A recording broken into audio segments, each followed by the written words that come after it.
નમસ્કાર, અર્પિતા પટેલ. હવે જોઈએ અગત્યના સમાચાર. સુરતને મળ્યા નવા પોલીસ કમિશનર. અનુપસિંહ ગેહલોત નવા પોલીસ કમિશનર. સુરત શહેર પોલીસ કમિશનરને વિધિવત લીધો ચાર્જ.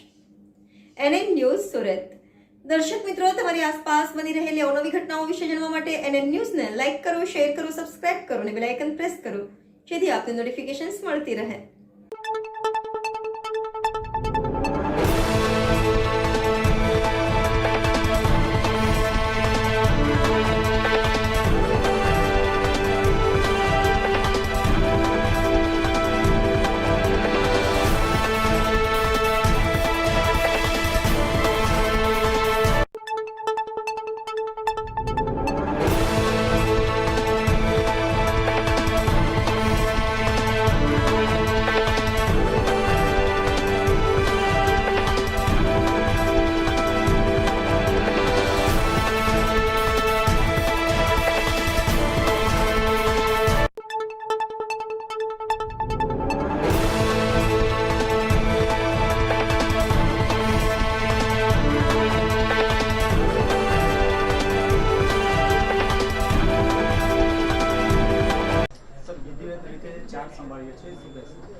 આજે આપણા રાજ્ય સરકારશ્રીના હુકમથી હું સુરત પોલીસ કમિશનર તરીકે મારી બદલી થઈ એના હું અત્યારે ચાર્જ સંભાળી રહ્યો છું.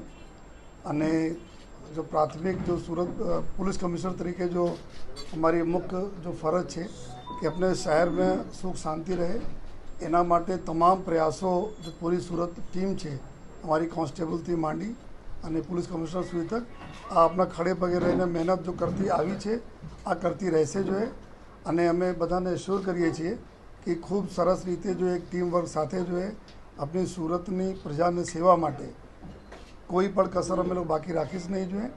અને સાથોસાથ જો ક્રાઇમના બાત કરીએ તો આપણા લગભગ જો सूरत एक एवा शहर है जो पूरा विश्व में સૌથી ઝડપથી વિકસિત થઈ રહ્યા છે એવા શહેરમાં એના ગણતરી થાય છે.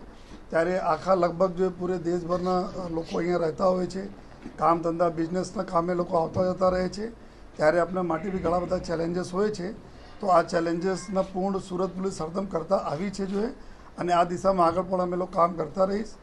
બીજા જો શહેરીકરણ થાય છે, જે શહેરમાં એટલા પ્રોગ્રેસ થાય છે, થોડા ટ્રાફિકની સમસ્યાઓ બી સ્વાભાવિક છે રહે છે જોઈએ.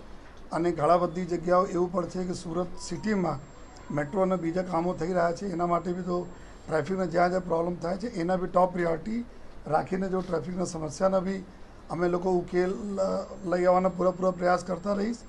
અને સાથોસાથ એક એવા અભિગમ સાથે કામ અમે કરવા માગીએ છીએ કે જેમાં અમારી જો પ્રજા છે, જો પ્રજાજનના માટે જો પોલીસ સ્ટેશનો છે અલગ અલગ વિસ્તારોમાં, તો એના કામ ત્યાં પોલીસ સ્ટેશનમાંથી થાય, ન કે એના CP ઓફિસ તક આવવા પડે યા સિનિયર અધિકારી તક જવા પડે. તો એક એવા માટે બી અમે લોકો પૂરી મહેનત કરીશ કે તમામ અમારી જો ફરિયાદીઓ છે એના કામ આપણે જે તે એના વિસ્તારના પોલીસ સ્ટેશનમાંથી થઈ જાય એવા પણ અમે પૂરા પ્રયાસ જો કરીશ. અને આ બધા પ્રયાસોમાં આપ બધાના અમારા મીડિયાના મિત્રોના ખૂબ જ એક સહકારની જરૂરત રહે છે. અને ઉમ્મીદ પણ રાખીએ છીએ કે આપને બી જે રીતે સહકાર ડિપાર્ટમેન્ટમાં મળતા આવ્યા છે આ રીતે રહેશે. અને સાથોસાથ આપણા પ્રજાજન જેના સહકાર વિના અમે લોકો જ કરી શકીશ નહીં, તો એવા અમે સુરત શહેરના નાગરિકોને બી અમે રિક્વેસ્ટ કરીએ છીએ કે આપ બી પોલીસના જો સહકાર કરતા આવ્યા છો આ જ રીતે સહકાર આપતા રહો, જેથી આવનાર દિવસોમાં આપણા સુરતને સેફ અને સુરક્ષિત રાખી શકીએ. સર, ભૂતકાળમાં રાજકોટ અને વડોદરા તમે ફરજ બજાવી છે, એના અનુભવો અને સુરત આખું અલગ ડિફરન્સ સ્થળ છે, શહેર છે, તો કેટલું તમારા માટે ચેલેન્જેબલ હશે?